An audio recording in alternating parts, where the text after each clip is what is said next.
according to that filing, Ward is scheduled now to die before sunrise on Friday, October 10th. Yeah, so this all started just over 24 years ago in July of 2001. That's when Ward raped and murdered 15-year-old Stacy Payne.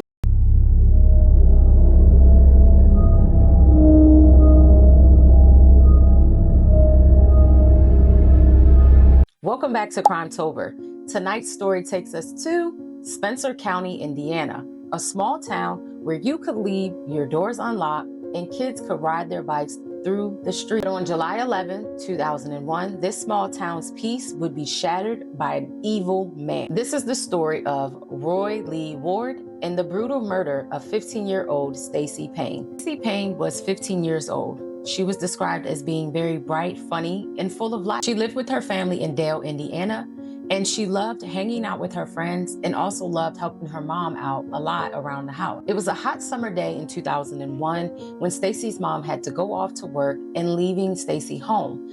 But someone was watching and waiting. Roy Lee Ward was a 24-year-old drifter and a man that had a lot of criminal activity. He had been working nearby as a laborer and was also known for a lot of his petty crimes and odd behavior that he would do. That day, Ward would break into the Payne's family home and come face to face with Stacy, who really never stood a chance to a man with such a criminal background. So he would attack Stacy in the living room.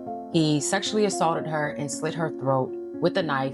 On one article, I did read that he hit her also with a dumbbell, but some don't always report it, but I just wanted to put that in there as well. But nonetheless, Stacy lost her life and was sexually assaulted by a man with nothing to lose, a trifling being is what I say. When her mother came home later that day, she would come to a scene that no one wants to see as a parent. Stacy's body was found on the living room floor when her mother came home. And of course, it was an unthinkable thing that you can even imagine. It did not take long for law enforcement to find Roy. He was spotted walking nearby, and many people had reported he was near the Payne's family home that morning. When investigators questioned him, he actually confessed very quickly and began to describe in detail what he had committed. It was one of the fastest arrests in Indiana, but it did not ease the heartbreak that many would feel, especially her family, about what just occurred and what he had done. In 2002, Roy Lee Ward was convicted of rape and murder. The crime was so brutal, and because Roy explained in detail about what occurred, it only took the jury 30 minutes to put him up for the death penalty, death by lethal injection. But over the years, he would file, appeals saying that his rights were violated to extend his time on death row. Motion for a tentative execution date to be set. Its argument was that Ward had no further ground for state or federal review on his sentence. Then on July 30th, Ward's defense team filed their response opposing the state's decision. They say Ward will suffer, quote, severe pain, violating his 8th Amendment rights. And each one of those were rejected. I actually just came across this case on TikTok where they said that he just was executed for the murder of 15-year-old Stacy Payne. Like literally, I want to say, if I'm not mistaken, October 9th. And what makes this case so unforgettable, because it really touched my heart just seeing and learning more about Stacy, is that, I feel like all of our parents did that, left us home to go to work, and you would never have thought that something so vicious would occur to your child. It's the kind of evil that makes you realize, like, horror doesn't always come from a movie. It's literally people that you see in passing, like almost every day. Stacy Payne was 15 years old. She deserved to live a life. She deserved to become an adult and to carry out all of her dreams and aspirations. But her life was cut short, like I said, by Roy Lee Ward, who is no longer in this world.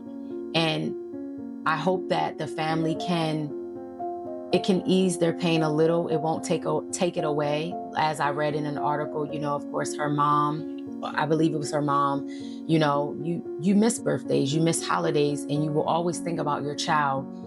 But I hope that they know that, at least they know their daughter's killer is no longer here to breathe this air. Although it doesn't make you sleep any better at night. And that's what CRIMETOBER is all about. Although this case did not occur on Halloween, it's just a reminder that evil literally is walking the streets with us. And it's also just a reminder to shed light on these victims that deserve to live out a full life and to have all of their dreams come true, which was cut short. And I hope that you take something from all the stories that we have covered thus far, and for the victims to know that you should cherish your life because you do not know when your time will come.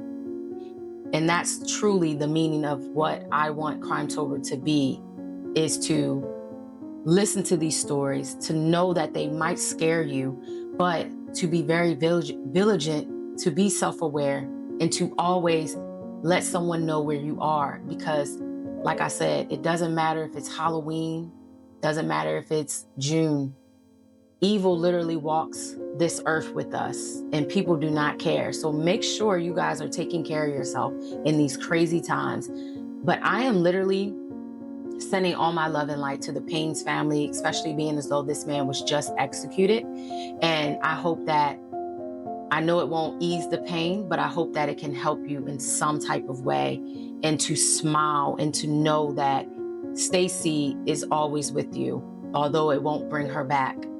But I'll see you guys tomorrow in the next CRIMETOBER episode. Bye, guys.